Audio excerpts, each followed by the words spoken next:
Bismillahirrahmanirrahim. Assalamualaikum warahmatullahi wabarakatuh. Salam sejahtera dan salam sehat untuk kita semua. Perkenalkan, saya Apoteker Esti Badia, SSC MSI, NIDN 0920088303. Saya merupakan dosen tetap pada program studi Diploma 3 Farmasi dengan jabatan akademik lektor pada Perguruan Tinggi Politeknik Bina Husada Kendari. Pada kesempatan ini, saya akan menyampaikan pernyataan diri dosen dalam Unjuk Kerja Tridharma Perguruan Tinggi atau PDD UKT-PT dalam bidang pengajaran sebagai bentuk tanggung jawab atas pelaksanaan tugas yang merupakan salah satu unsur utama dalam pelaksanaan Tridharma Perguruan Tinggi serta sebagai bagian dari kelengkapan persyaratan sertifikasi dosen gelombang 1 yang diselenggarakan oleh Kemendikbudristek tahun 2025. Pada PDD UKT-PT, mata kuliah yang saya akan paparkan adalah mata kuliah biokimia dengan kode mata kuliah F208. Mata kuliah biokimia adalah mata kuliah wajib pada semester 2 dengan beban SKS sebesar 2 SKS, yaitu 1 teori dan 1 praktek. Deskripsi singkat mata kuliah. Mata kuliah ini membahas tentang sel dan molekul-molekul dalam sistem kehidupan, fungsi, macam dan metabolisme dari karbohidrat, asam amino dan protein, serta lipid. Selain itu, mata kuliah ini juga mempelajari tentang enzim, vitamin, dan mineral. Di mana materi pembelajarannya adalah sel dan molekul-molekul sistem kehidupan, konsep teori karbohidrat, protein, lipid, serta peranan enzim, vitamin, dan mineral. Mata kuliah biokimia berkontribusi pada cambaian pembelajaran lulusan seperti CPL 1 sikap, menunjukkan sikap bertanggung jawab atas pekerjaan di bidang keahlian secara mandiri. CPL 2 perilaku, menguasai konsep teoritis ipteks, kemampuan riset dan kemampuan pengembangan diri. CPL 3 keterampilan umum menunjukkan kinerja dengan mutu dan kuantitas yang terukur, serta CPL 4 keterampilan khusus yaitu mampu memahami proses penyiapan bahan sebagai bahan baku obat. Setelah mengikuti mata kuliah ini, mahasiswa diharapkan mampu CPMK 1, mahasiswa mampu menjelaskan struktur dan fungsi sel serta biomolekul kompleks utama penyusun tubuh. CPMK 2, mahasiswa mampu menjelaskan tentang konsep, teori karbohidrat, protein, dan lipid. CPMK 3, mahasiswa mampu menjelaskan metabolisme karbohidrat, protein, dan lipid. CPMK 4, mahasiswa mampu menjelaskan tentang konsep, teori, enzim, vitamin, dan mineral.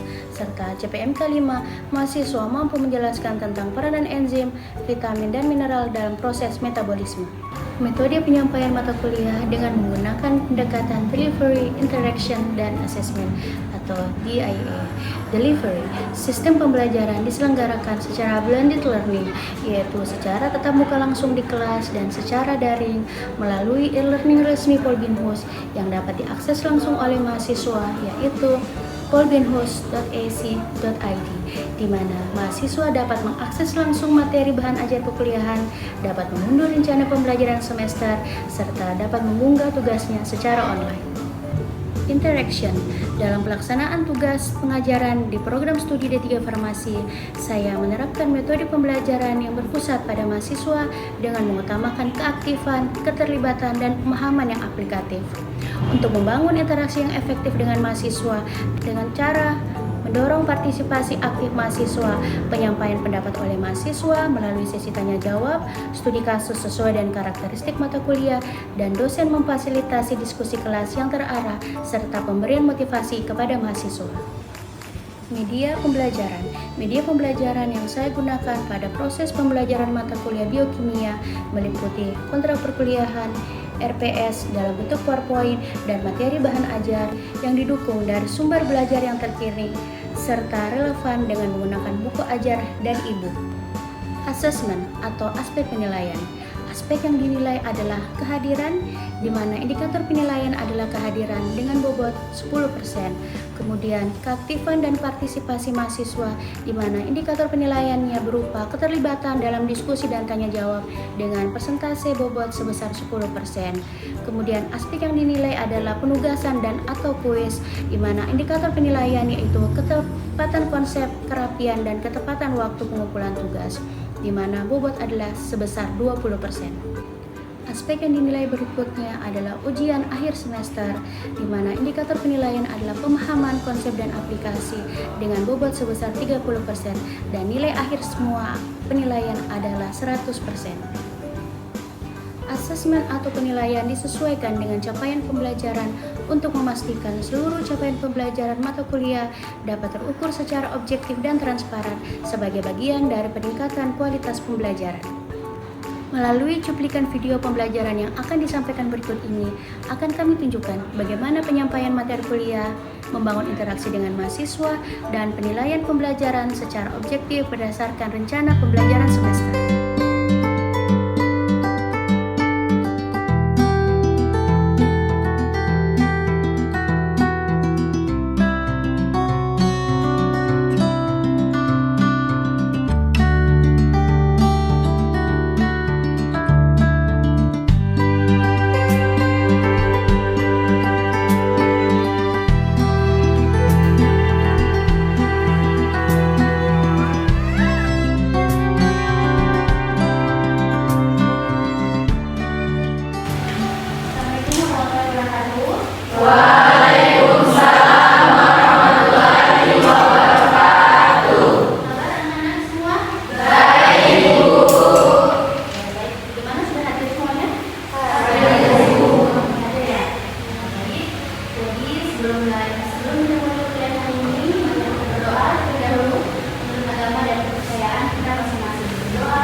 Baik, untuk hari ini kita lanjutkan ya mata kuliah yang minggu lalu, mata kuliah berikutnya. Hari ini kita lanjutkan materi tentang vitamin. Oke. Sekarang sebelum kita lanjut ke materi tentang vitamin, ibu mau tanya. Materi minggu lalu kita review ya. Siapa yang masih ingat minggu lalu pengertian tentang apa materi minggu lalu? Ada yang bisa bantu ibu untuk mengingat kembali dari apa materi tentang lebih? Ada yang tahu pengertian lebih? Silakan anak-anak. Oke, silakan Keisha. Silakan. Perkenalkan nama saya Bayu Jadi lipid itu diambil dari kata Yunani yaitu likos, merupakan biomolekul yang sangat penting dalam kebutuhan makanan kita. Berdasarkan kelakuannya, lipid adalah senyawa biomolekul yang dapat larut dalam larut mempelan seperti kloroform, ether, dan lain-lain. Terima kasih, Keisha. Tepuk tangan untuk ini. Lipid adalah senyawa yang larut dalam larut non-mempelan. Oke, yang berikutnya ibu mau tanya dari tentang fungsi dari lipid. Ada yang tahu? Seperti itu silakan. Ya, silakan email. Email ya. Perkenalkan, saya bersama dalam kasus dengan NIM F24032. Baik Bu, fungsi lipid itu bisa menjadi sumber energi bagi tubuh, juga bisa menyimpan energi, terus dapat mengisolasi dan melindungi tubuh, serta dapat menjadi transportasi vitamin melalui lemak. Oke, baik, terima kasih. Betul ya, fungsi ya. Oke, jadi fungsi lipid itu yang pertama sebagai sumber energi seperti yang kita ketahui dan sudah pelajari minggu lalu, bahwa lipid itu bisa menghasilkan energi sebanyak berapa? 9 ya. Nah, 9 kilokalori per gram. Jika dibandingkan dengan karbohidrat yang jadi lipid itu 2 kali lipat ya. Kalau karbohidrat cuma sekitar 4. Kemudian lipid juga bisa sebagai isolasi thermal. Kemudian lipid juga bisa melindungi apa tadi? Melindungi bagian dalam tubuh. Kemudian lipid juga bisa sebagai untuk melarutkan vitamin yang larut lemak. Oke, jadi sekarang selanjutnya kita membahas mengenai materi mengenai vitamin.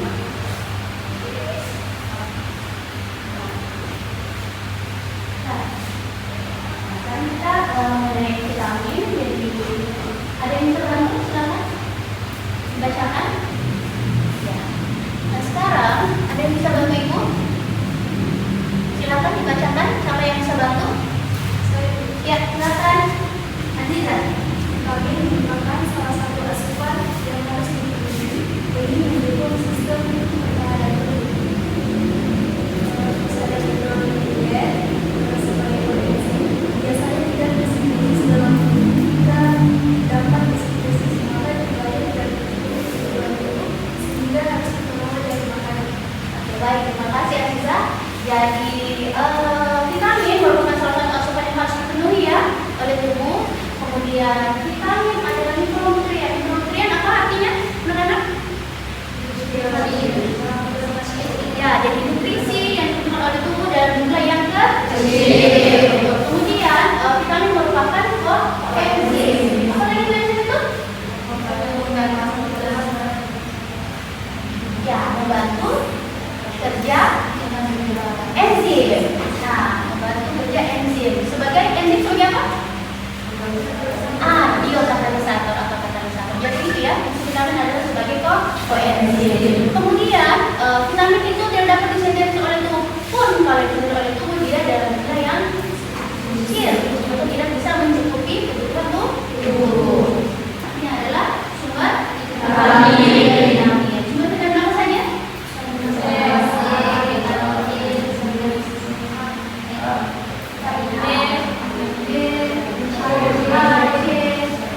Ada yang belum disebut vitamin apa? Yang minyak itu vitamin apa dia? Vitamin D. Nah, sekarang mengenai vitamin ya, kalau dari asal katanya vitamin itu terdiri dari dua kata yaitu vita dan amin, di mana vita itu artinya bahwa vitamin adalah substansi yang sangat penting ya untuk tubuh. Kemudian vita itu kemudian amin itu bahwa salah satu penyusun menjadi penyusun vitamin adalah gugus N, hidrogen atau amin. Kemudian vitamin adalah kelompok senyawa organik aminan yang berbobot molekul kecil yang memiliki fungsi vital dalam metabolisme setiap organisme yang tidak dapat dihasilkan oleh tubuh. Kemudian fungsi vitamin yang pertama adalah sebagai koenzim. Ya, jadi enzim itu untuk bekerja dia membutuhkan koenzim. Nah, vitamin jadi sebagian enzim itu dapat bekerja sendiri dan sebagian enzim juga harus membutuhkan yang namanya koenzim. Nah, salah satu fungsi vitamin adalah sebagai koenzim. Kemudian bila tidak ada vitamin, tidak ada koenzim, ya, tidak ada vitamin, tidak ada koenzim, sehingga rangkaian proses kimia itu tidak terjadi, sehingga proses metabolisme itu dapat terganggu, menimbulkan gejala kekurangan vitamin. Nah, sekarang contoh kekurangan vitamin yang ada tahu? Anemia kekurangan vitamin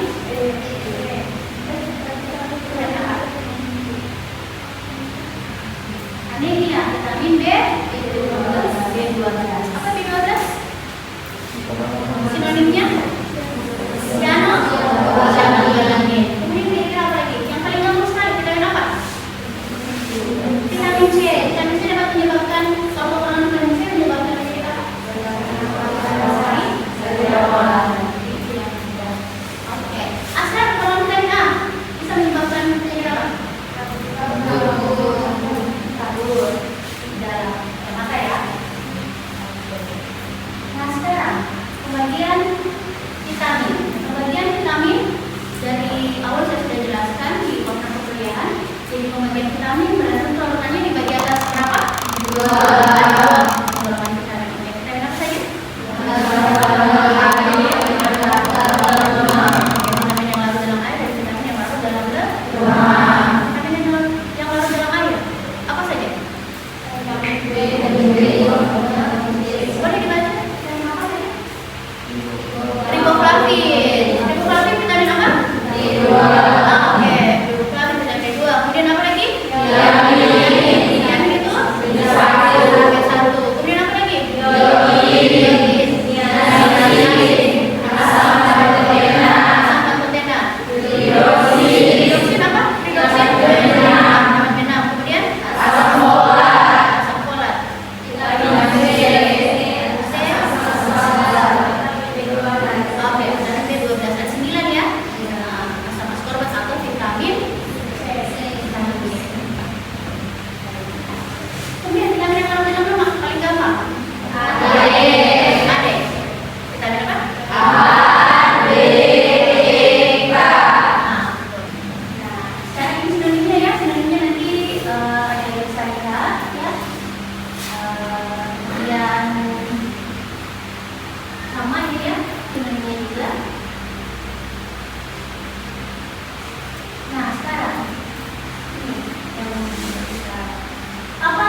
ini bisa pemotongan, bisa pengupasan, kemudian pengukuran, kemudian penggilingan. Kemudian yang kedua ada pada saat proses pengolahan. Pada saat proses pengolahan berarti kita sudah masak. Kemudian pasca pengolahan setelah menjadi, kemudian kita memasak atau penyimpanan. Nah, itulah terjadi kehilangan atau kekurangan kehilangan vitamin. Faktor-faktor yang mempengaruhi stabilitas vitamin. Jadi stabilitas vitamin itu sangat vitamin itu sangat bervariasi. Jadi tidak dapat digeneralisasi, mungkin tidak dapat disamakan ya vitamin yang larut air atau vitamin yang larut lebih gampang rusak dibandingkan vitamin yang larut lemak. Jadi bisa jadi masing-masing vitamin punya kestabilannya sendiri. Oke, kemudian meskipun dalam golongan yang sama seperti yang disampaikan, bisa jadi vitamin larut lemak atau vitamin yang larut air.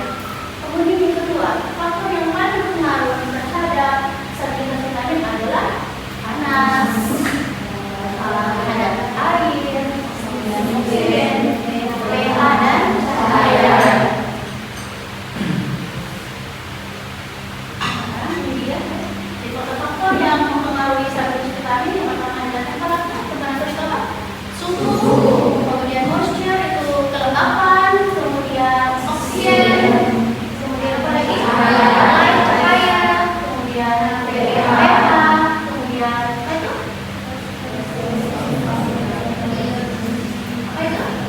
Hadirnya ion, hadirnya ion logam atau adanya ion logam, contohnya seperti tembaga dan besi. Kemudian apalagi yang mempengaruhi oksidasi dan reduksi atau agen yang mengoksidasi atau agen reduksi. Kemudian apalagi itu? Ya, ada vitamin lain. Kemudian yang berikutnya adalah komponen dari makanan yang lain, dan sudah vitamin. Kemudian berikutnya adalah kombinasi dari faktor-faktor yang di atas. Jadi vitamin bukan faktor saja yang mempengaruhi, bisa banyak faktor. Sampai di sini, apakah sudah dimengerti, anak-anak? Kalau ada yang mau bertanya, silakan. Ada yang mau ditanyakan? Oke, menara dulu, silakan. Jadi terima kasih Ibu, perkenalkan nama saya Mara Ibu. Temanya kedua tadi. Pertanyaan saya, bagaimana prabu pengolahan dapat mempengaruhi terjadinya tulang vitamin? Terima kasih. Ada yang bisa bantu Ibu menjawab pertanyaan yang menarik ini? Bisa dilihat bahwa seperti penunjukan ukuran, pemotongan, penguatan. Nah, biasanya vitamin yang misalnya vitamin C, kamu kupas nggak? Kalau makan jeruk kupas, biasa saja vitaminnya itu ada di kulitnya. Jadi pada saat kulitnya dibuang bisa menghilangkan vitamin yang kotor, vitamin A. Kamu kupas kulitnya mungkin kupasnya terlalu bagaimana ya? Jadi bisa saja vitamin itu hilang setelah misalnya kamu cuci yang saya pernah sempat di awal saya bilang bahwa kalau misalnya cuci kayak vitamin B, jadi vitamin-vitamin yang lebih tinggi yang larut air biasanya dia lebih mudah rusak. Nah, vitamin yang paling tidak stabil atau yang paling mudah rusak adalah vitamin C. Betul, vitamin C adalah vitamin yang paling mudah rusak. Misalnya buah akar kamu makan, kamu kupas kulitnya, bagaimana setelah itu? Kamu simpan lama? Bisa. Jadi salah satu yang mempengaruhi adalah penyimpanan. Kamu simpan di kulkas buah kamu dan fisiknya dia masih bagus, ternyata sudah hilang vitaminnya karena kamu simpan terlalu lama. Itu juga bisa mempengaruhi hilangnya vitamin. Oke, paham? Dari apa yang Ibu paparkan, dari semua apa yang Ibu paparkan tadi, ada yang bisa bantu untuk menarik kesimpulan? Silakan. Oke, baik. Terima kasih. Silakan.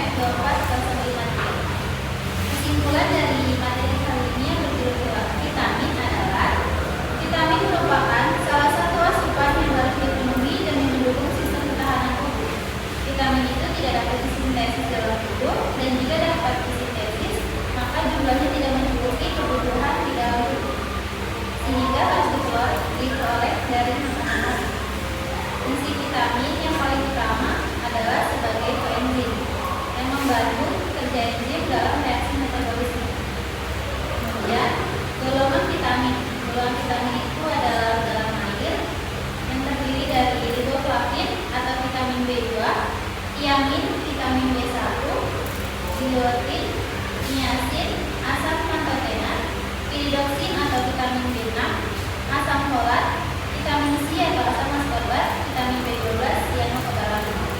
Kemudian ada golongan vitamin larut lemak yang terdiri dari vitamin A, vitamin D, vitamin T, dan vitamin K. Oke, baik, terima kasih.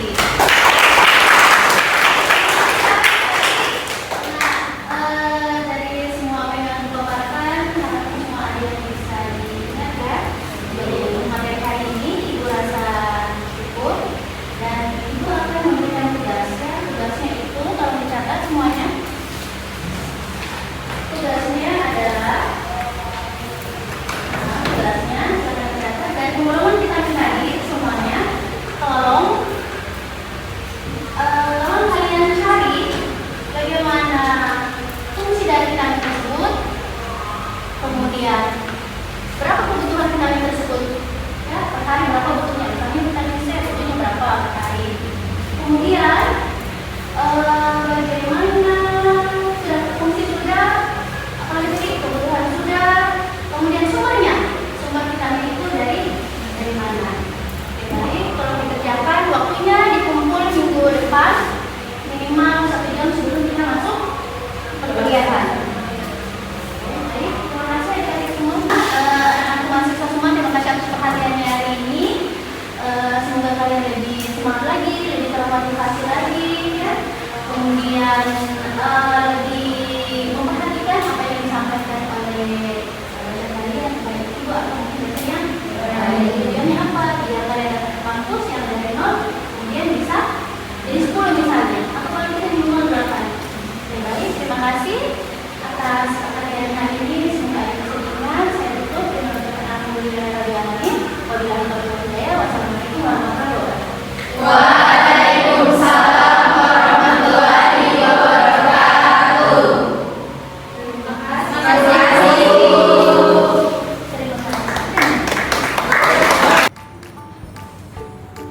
Demikian tayangan video pembelajaran ini kami sampaikan sebagai bagian dari implementasi Tridharma Perguruan Tinggi, khususnya dalam bidang pengajaran pada program studi D3 Farmasi.